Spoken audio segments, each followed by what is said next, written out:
এখানে কি মানে আপনার কি চোখের সমস্যা? আপনি দেখেন না এখানে কি? বাবা মাথায় না চুল আর গাওরামি করেন আমার সাথে, খুব গাওরা পোলা না? এই গাওরা পোলা কি? হ্যাঁ, আঙ্গুল নিচে, আঙ্গুলও নিচে, চোখও নিচে, গরম কম। ঠিক আছে? বেঞ্চটা আমার আর আপনি দখল করে বসে আছেন। গাওরামি দেখাইতে হলে অন্য জায়গায় যে গাওরামি দেখান, এইখানে না।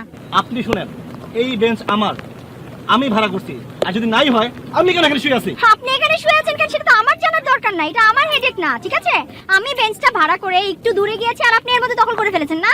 হাউ সুইট, প্লিজ যান, অন্য জায়গায় যান। শুনুন, এই বেঞ্চ আমার। আপনার যদি কোনো ধরনের কনফিউশন থাকে, আপনি বেঞ্চের যে মালিক তাকে নিয়ে আসেন। কনফিউশন আমার নাই, আমি 100% ঠিক আছি। কনফিউশন আপনার আছে। আপনি চাইলে মালিককে, এখানকার সবাইকে ডেকে নিয়ে এসে প্রমাণ করতে চাইলে করতে পারেন। আপনার প্রবলেম আছে, আমার প্রবলেম নাই। আমি কিসের জন্য ডাকবো? আমি আপনাকে লাস্ট টাইম বলে দিচ্ছি, আপনি এখান থেকে সরবেন। আর আমাকে যদি আপনি দুই চারটা মেয়ের মতো মনে করেন তাহলে ভুল করবেন। আমি দুই চারটা মেয়ের মতো না, I M a very dangerous person. ঠিক আছে? বলেছি ভাই, শুনেন, আপনাকে মোটেও মেয়ে মনে করতেছি না, ডাকাত মনে করতেছি, মহিলা ডাকাত। এই হট, তুই আমারে ডাকাত কইছিস না? হ্যাঁ, আমি ডাকাত তো। এখন ডাকাতি তুই দেখবি। যা ভাগ। আশ্চর্য ব্যাপার, আপনি তুই কে বলছেন আমাকে? তোকে তুই করে বলবো না তো কি করে বলবো? তোকে সম্মান করে কথা বলবো? তোকে তো তুই এর চাইতেও নিচে কিছু থাকলে সেইটা বলা উচিত। তোমরা যাইতে বলতেছে এখান থেকে, তুই যা। আমি যাব না। তুই যাবি না মানে? তোর দাদা, নানা, খালা, চাচা, তোর 14 গোষ্ঠী, তোর সবাই যাবে। আমি দেখি আপনি কি করে আমার এখান থেকে উঠান। আমি শোন, আমি একটা ডাব নিব, ডাব নিয়ে এসে তোর মাথার মধ্যে ঠাস করে ফাটবো। দারুণ মেয়ে হয় মানুষ, একটা মেয়ে মানুষ তোর এরকম ভাবে অপমান করতে, তুই যা। কি হয়েছে? আমি দূরের থেকে দেখলাম হাত পা নাড়িয়ে খুব কথা করছিস, কি হয়েছে বল দিবি?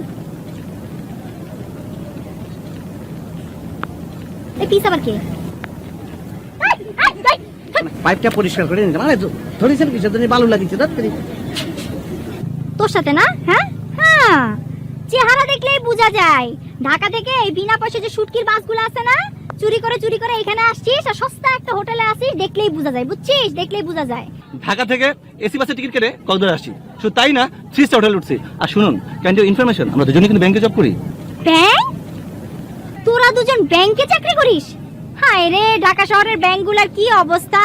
এই চেহারার মানুষ যদি ব্যাংকে চাকরি করে তাহলে ব্যাংক কি আর টিকবে? ব্যাংক তো পুরো ধ্বংস, শেষ। আমাদের ব্যাংকের কি হবে রে? কি হবে ব্যাংকের? এই যে আমরা এই চেহারা নিয়ে ব্যাংকের মধ্যে ঢুকে পড়েছি, ব্যাংক যদি ধ্বংস হয়ে যায় উনি করলো। আর শোন, এই যে হোটেলটা দেখতেছিস না, সাইমন হোটেল, 5 স্টার হোটেল, এই হোটেলে আমি থাকি, বুঝলি? টাকলো, বুঝা কথা বলিস। এই ফেসে 5 স্টারে কেমন সম্ভব?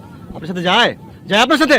কি তোরে ছাড়ে আরে বেটা, জানিস না কই থেকে উড়ে আসছে বেটা, মেনা বোঝে না, বিয়ার একটা মেয়ে বসে আছে বলে বেঞ্চ নাকি তার। আমি 9 টাকা দিয়ে ভাড়া নিছি এই বেঞ্চ, তার বুঝাইতে পারতেছি না। আমি বুঝাচ্ছি, আমি খুব ভালো বোঝাতে পারি। শোন, মানে হয়েছে কি, বেঞ্চ কিন্তু এটা আমাদেরই, জানেন?